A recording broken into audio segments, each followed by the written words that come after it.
Hey, Father Taylor here, May 7th. This morning it was absolutely beautiful. So my phone message said, wow, it's a beautiful May 7th, but now it's a cloudy May 7th.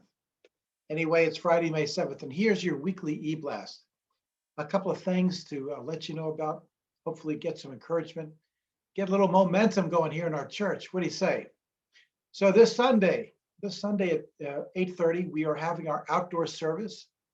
And because of the new protocols, when you come to that outdoor service, you can take off your mask. The three protocols are outdoors is preferable, masks, and distancing. And right now, we're required to have two of the three. So as long as we sit at distance, you can come, take your mask off. And you know what? I'm gonna add a little extra. And a little extra is this: it's like we're not going to be meeting outside forever. So why not enjoy the fact that we're outside? And I'm going to say, now that you have your masks off, bring a cup of coffee. I know it sounds crazy, but hey, I'd rather have you guys awake during the service than after the service. So bring a cup of coffee, something to drink, and let's sit outside and worship the Lord Sunday at 8:30. You have to pre-register. If you forget to pre-register, just come anyway. Yeah, there you go. I said it. Now, also at 9:45, we are having our first return to indoors in person. So this Sunday, you can come to a worship service at 9:45. Masks are required. You will have communion, and you'll be distanced. So because of those two protocols, so you'll have to be able to. Anyway, it'll be great. If you want to come, please sign up. We're trying to make the changes and transition this from people who are coming watching a service be live streamed to people who are just coming to a Sunday service. So you guys will be the focus of attention. People will also be able to register and watch at 9:45 on Zoom. But we're all exhausted at Zoom, right? So please sign up. So that means we can have a lot of people at 8:30 and up to 30 people this week at 9:45. So hey, I wonder if we could get 50 people at one, 30 at the other. Like, make the effort. It's Mother's Day, which we're going to celebrate. And for those who come, we will have carnations for Mom. And so, men, what you want to do is to come to the 8:30, get your carnation, get home, get some Starbucks and a couple of baked goods. You got a carnation. You are all set for a 9:45 Mother's Day celebration at your house. So just another reason why you need to think about you coming to church at 8:30 or 9:45. Okay. Something else that's coming. Two things are coming that are one. I just want to let you know about. You know that we have done a fantastic job over the last year and a half with our revised way of helping at the pantry, and that has been that thing we called fill the truck. Ever since the first time we did this, we didn't fill one truck, we had to get some more trucks. So it's great that our church people are so generous. I just kind of have come to know that in the last 3 years, that you are a generous group, and I'm so thankful to be a part of a generous community. But here's something else that you may not have thought of. People who don't go to church, your friends who are great friends of yours, they're just not big church folks, they still want to be able to help out their neighbors and friends. Fortunately, the pantry says things are a little better economically in Simsbury. So they're down to 100 families who go every week, not sure if they can pay for either gas or food. So the food pantry serves at least 100 families. As you know, during the summer, people go on vacations, people go off, people just don't make a point of donations. So the June donation is a big one. But here's what I'm asking you to think about. Everybody likes to help. They would love to help some of these people out. It's not a big deal to help them. You can go in your own food pantry and find some canned goods if you want. That's great. You can go to Costco and buy a whole flat for like, $10. You can buy a whole flat of canned goods. You can give a donation. You can just write a check. There's all kinds of ways to give. But people who are not in our circle don't know how to do it. They're looking for opportunities to help. You can be a minister to them by simply saying, hey, we're hosting a way to help out 100 families in Simsbury this coming weekend. Please, can you give something? I'll come to your house and pick it up. You can come to church and drop it off. you can have me go to the store and I'll get it. You can reimburse me later. But here's what I've found, and this goes to a true story. In Southwick, years ago, we started a program where we helped out the families of the Southwick Food Pantry, the regular Southwick Food Pantry families. They were between 55 and 58 the first year we started. We would provide them an entire Thanksgiving dinner, which meant we would, our church would everybody would bring boxes.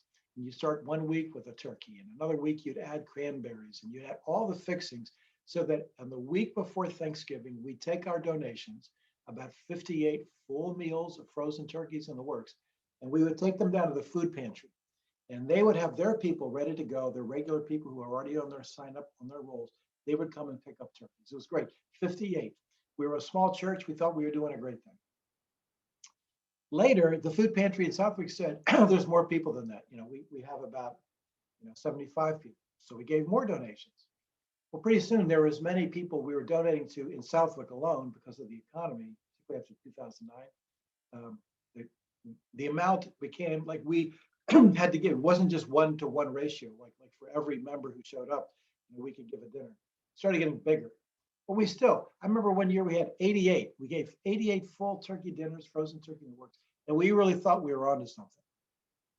We knew the person who ran the Westfield Food Pantry. That's the next town on the other side.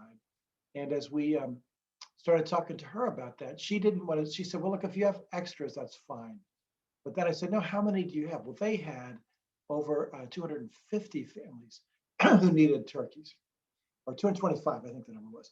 And they said, you can't meet that in Southwick, so don't worry about it. Well, we put our heads together, and here's what we did. We started inviting our neighbors and people in our neighborhood to give. The first year we did that, it seemed a little awkward just by saying to friends, "Hey, we're helping out some families in Thanksgiving. Can you help?" It seemed a little awkward at first, because people are a little shy about inviting.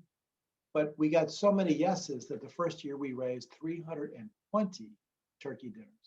So 320. We went from our church with, maybe, 80 adults at the time, to being able to give away 320 dinners.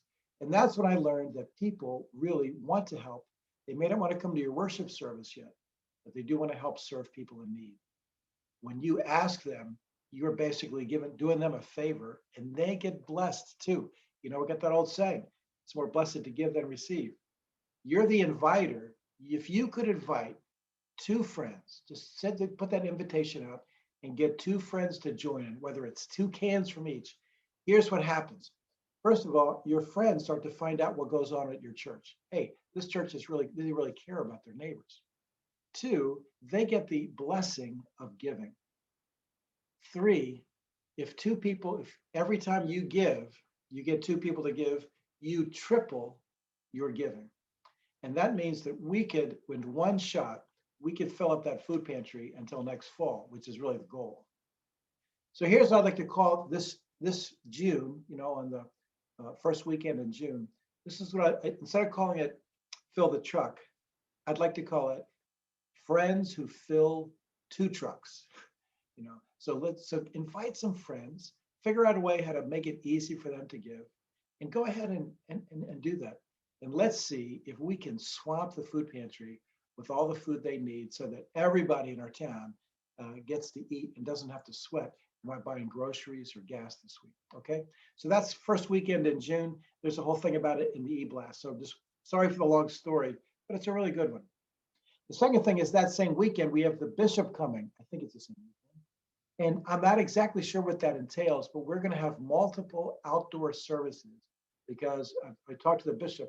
We could either have one little service and nobody gets to be with the bishop and hear what's going on, or we can have multiple services outdoors, and everybody gets to hear, and everybody gets to have a celebration. Originally, what I really hoped and dreamed would be, by that time, we had really been putting our heads together and praying for renewal of the Holy Spirit. There's so many things going on. I'm not sure we're going to be able to organize that in a way like a program, but you can certainly pray for our church to be filled by the Holy Spirit in a new way. First of all, we have to get people to come back. People have been away for over a year. Everybody just doesn't show up because you said church is back on. So we're going to might take some time to get everybody back. But you can help in that by praying for your church, by asking for the outpouring of your Holy Spirit, and by starting to pray, Lord, what does it mean to be renewed by the Holy Spirit? And if there is such a thing, Lord, let me be renewed and let my church be renewed. Let this whole community be renewed by the Holy Spirit. So anyway, so that's the bishop, a little words about renewal and the work of the Holy Spirit, which is what our summer preaching is all about, is learning about the Holy Spirit as the center of what we do and the center of our life as Christians. The experience of Jesus comes through the Holy Spirit. So anyway, so little bits about schedules, about meeting, about bringing in food, about inviting your neighbors, about the bishop, and the prayer for the renewal by the Holy Spirit. So that's it for today's eBlast. And I hope to see you Sunday, whether it's Sunday morning at 8:30 or 9:45. But come on back to church.